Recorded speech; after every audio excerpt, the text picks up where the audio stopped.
Lietuvos kariuomenėje yra ir mechanizuotos, ir motorizuotos pėstininkų brigados. Tad gali iškilti klausimas, kuogi šios dvi brigados skiriasi. Pagrindinis skirtumas – naudojama technika ir jos tipai.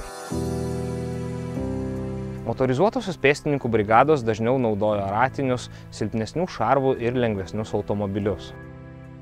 Tokia technika dažnai būna silpniau ginkluota ir įprastai naudojama tik kariams gabenti. Naudojant tokią techniką, patikimesni šarvai ir galingesnė ginkluotė sudaro galimybę operatyviau nugabenti karius į reikalingą vietą. Tai dažniausiai būna įvairūs karių transporteriai, žvalgų mašinos, kitos transporto priemonės. Pėstininkams mūšio lauke be motorizuotos technikos keliauti būtų itin sunku. Karo technikos ekspozicijoje galite pamatyti ir tokius švediškus Volvo TG-Bil šarvuočius. Juos nuo 1993 iki 2001 metų naudoja Lietuvos didžiojo kunigaikščio Kęstučio motorizuotas pėstininkų batalionas Tauragėje.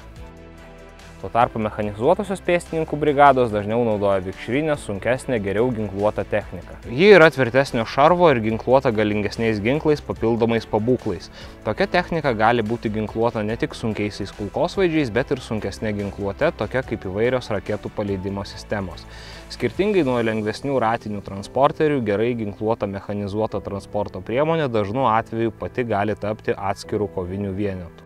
Mechanizuota technika skirta ne tik kariams gabenti, bet ir pati gali stoti į mūšį.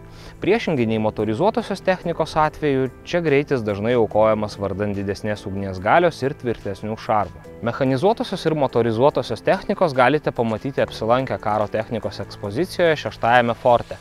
Nepamirškite skambinti ir registruotis į ekskursijas.